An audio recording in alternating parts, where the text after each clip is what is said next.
Hi, this is Morgan Smith, your host for the 10 Myths of Investing. I'm a financial advisor partner with WorthPoint, and I'm joined with my special guest, Apollo Lupesco, PhD, Vice President at Dimensional Fund Advisors. Apollo, how you doing today? It's good to see you. I'm great. How are you? I'm doing great, and this has been really fun. I hope the my listeners have had learned some stuff on the first four videos. Today, we're going to talk about academic research doesn't help in the real world. Is this a myth or not? And I think a lot of folks, because when I talk to clients and folks, I'm looking at a lot of the academics out there and the research, and I think one of the issues is people's experiences are perceived as not necessarily following in line with academics. Part of that, I think, is time frame related. We're look what happened in the last year. That doesn't really follow on with what the academics is and the research says. I think that's part of kind of the disconnect with what people have, what investors have with regard to academics.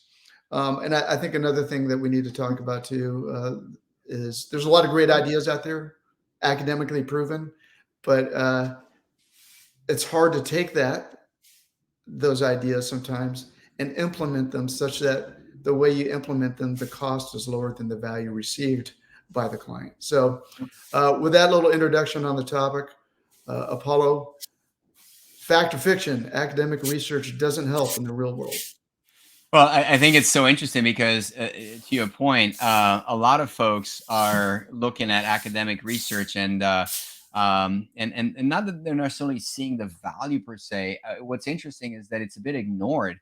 If you go to a cocktail party and a conversation around investing, most people would say what they heard on the news or one anchor or somebody else had said, which is more like popular mechanics. It's like it's something out there that's not really based on robust research. Very few investors go on there and just say, "Hey, have you read the new paper?" I think there's a perception that hey, well, whatever they work on is pretty abstract out there, and economics hasn't done itself a lot of favors because some of these papers are pretty abstract and hard to understand, and that's part of the reason it's hard to understand. And if I don't understand it, I might as well go to something that I understand. But it doesn't mean that academic research doesn't have value. What we think is that there are certain papers and there are certain part of the academic research that really doesn't have a direct application. It's more theoretical, for sure. The same way that theoretical physics doesn't have necessarily an application in our day life in the daily life. I would argue that there are so many other elements of academic research that do have practical application, but they haven't made their way to the mainstream investors because it's not really what the media talks about and it's not as easy to understand. So I'm going to try to demystify a couple of these things, and I'll start with this idea that what academic research has done is really change the way research is done. Instead of looking at individual companies, which you talked about on the previous video, what academic research has been focusing is on much larger baskets of stocks, much larger groups of stocks, which are called asset classes.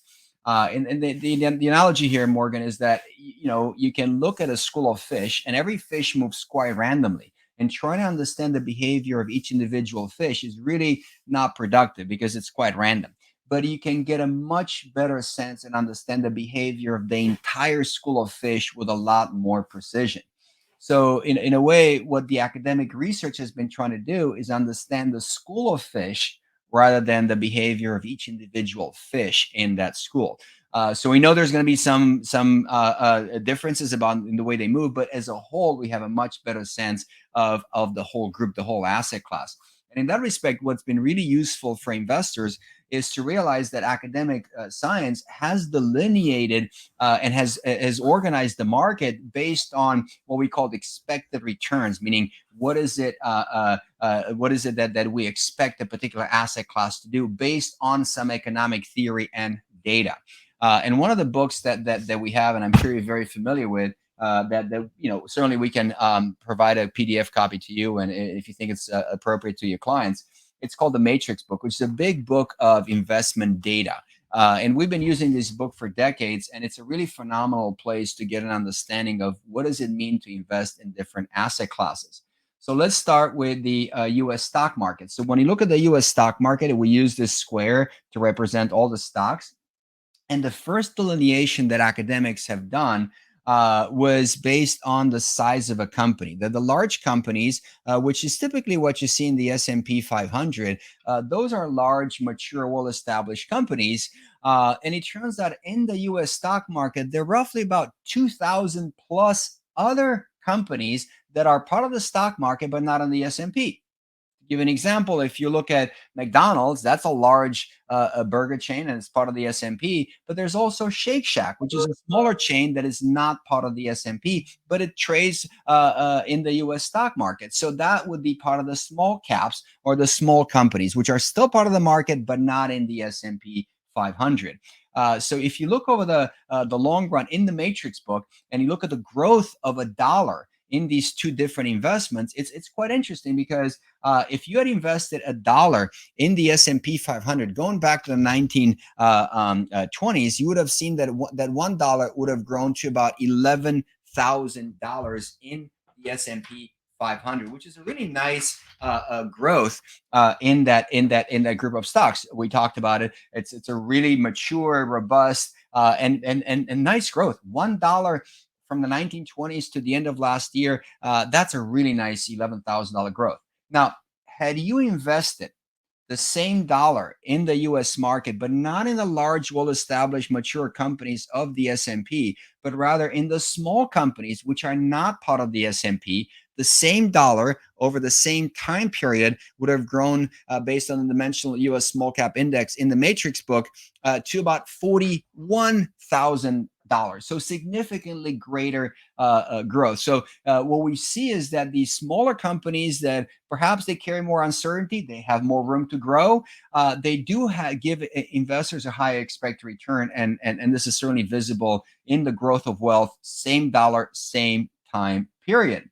And then in the 1980s, academics have also looked at the differences among all the large and all the small companies, and valuations certainly came to mind. That it's not just buying a stock, but how expensive it is to buy it. Are you buying a home that costs $200 a square foot when there's another one down the block for $800 a square foot? And what academics have found is that the lower price stocks, they're called value stocks, over the long run outperform the more expensive counterparts called growth. So knowing that value beats growth, the small caps outperform large. Obviously, the one asset class in the market that ought to give investors the biggest bang for the buck over the long run is small and value. And again, if you look at the dimensional US small cap value index in the matrix book, what you see is that the same dollar over the same exact time frame in the small value would have grown to about over $128,000. So significantly greater growth. So to me, what's important about this is that what the academics have given us investors is a primer. You could buy the S&P, and that's a well-diversified portfolio. They're large, mature companies, but to the degree you're willing to, as an investor, to emphasize small company stocks, value stocks, you give yourself a chance to earn a higher expected return. And that is a really fundamental way. You get to choose, and this is what advisors do. This is what a Worth Point would do. Would basically talk to you as a client and figure out how much do we want to deviate from that market on the news, the S&P 500, and emphasize small and value. And the more you do that, the more, again, you give yourself a chance to earn a higher expected return. So that's a contribution that the academics have brought to the table. This is what, again, we've been looking at this and we've been working with these academics for 40 plus years. But this idea that it's not about any one company, it's not loving or hating any one stock, looking at systematic differences among groups of stocks in the market and understanding which one would give an investor higher potential for growth. And that's exactly what academics have contributed.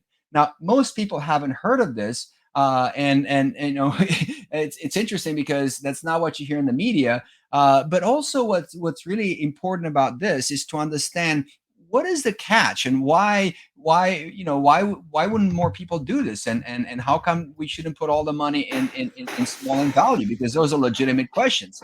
And here's what's interesting is that when you look at this, the numbers speak for themselves.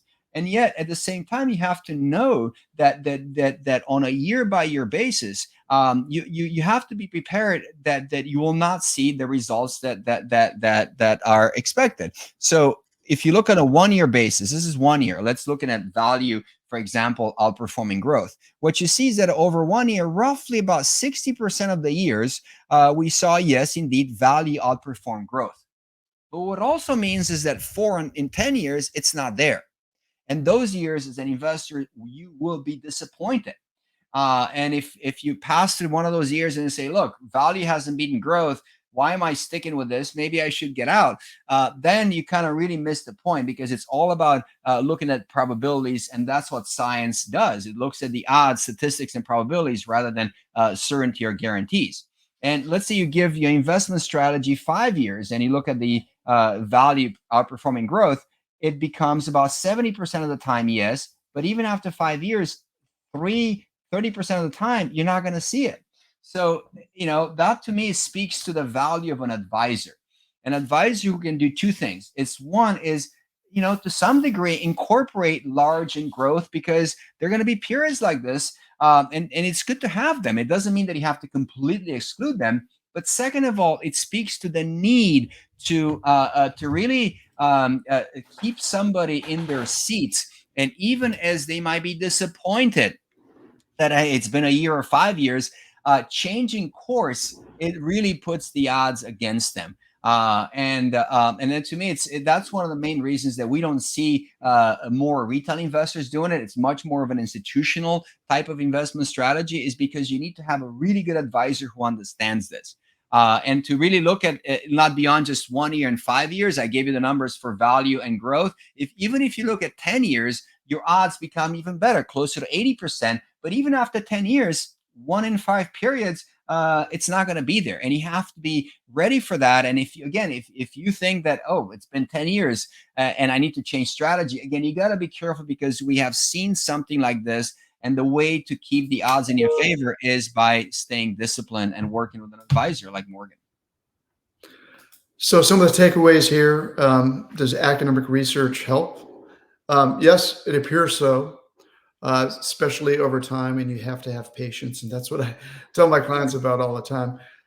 Here's one thing that is, I think, difficult for people in general, and investors, since we're talking about investing, is, whether it be I can remember going through the COVID period and everyone citing academic studies for this argument or the other. And I think, investors have a hard time differentiate what is kind of a valid study or not. And the best way to differentiate that, in my perspective, is, you really want to look at something that's open sourced, peer reviewed, and out there in the public, as opposed to maybe something that was developed internally by a company. Can you just touch on that? What do you say to investors, and when you're saying, when they're looking at people coming at them with different studies and saying, hey, mine's right, how do they differentiate between what's a good study and what's not? Right, and I think you're right. There's so much research being put out there, and I think that the first thing is that when you look at, I mean, the first thing is that I'm not sure that many people really look at research. I think a lot of times this research gets cited by media. And the media might try to sensationalize something, and you got to be very careful what you listen to the media. I'm not sure that most investors would go out there and read the journals, whether they're published or not. They just read about a study, and you got to be a little skeptical sometimes if something looks weird. There was a study that I remember hearing that the best performing stocks basically start with the letter M. And there was a valid study that somebody did. Well, you have to look and say, can we replicate the study? Does it make economic sense? And because of that, I'd say talk to Morgan, talk to the WorthPoint folks, because they can look at some of these studies. Secondly, you have to your point, where was the study published? And to really dig a little deeper into what went into that study. To me, one of my favorite examples of a study was when my wife years ago kind of brought up hey, listen, I saw on a news show in the morning that there was a study in Europe that if you drive dehydrated, it's almost as dangerous as driving drunk. And it was like, whoa, that's like a big study out there. Yeah. And it turns out when you dig a little deeper, what you find is that that study was sponsored by the Soda Association of Europe, and it consisted of 12 subjects who whatever they did. I mean, it was so obvious this whole thing was phony. But you have to dig a little deeper, and I'm not sure that most people should do this. I think that what people ought to do is that when they find a study that they find interesting or pique their interest or they're not sure about, to bring it over to you and ask. That's ask you and the team, what do you think about this? And then you can analyze exactly what you said. What was this published? What were the number of subjects? What was the data like? Who reviewed it? All of these things. Instead of encouraging people to do that research on their own, I think that's why they hire an advisor. So you can do it on their behalf, and be very thoughtful in the research. Well, I think that's good perspective. I think being a PhD, I know you're looking at statistics and studies and trying to come up with Right. conclusions. So it's really good to hear that because not everybody has that, oh, I'd say academic background. And what I would say, just from my perspective, is best thing a investor can do is find a fiduciary who's and I mean that in a sense is anybody who's not getting paid to sell a particular perspective or a particular product, and who's just kind of looking at there as a fiduciary on the client's behalf. And that's what we do. We're doing our due diligence on the academics and those investment solutions. Well, I think we can wrap this up. Myth number 5, academic research doesn't help in the real world. I think the data that we have and all the studies that and the experience in the real world with actual investment funds shows that myth number 5 can now officially be debunked. What do you say, Apollo? I would say absolutely, absolutely. Okay. Well, again, thanks again, Apollo Lupesco from Dimensional Fund Advisors. I'm your host. Morgan Smith for the top 10 investing myths. I can be found at worthpointinvest.com.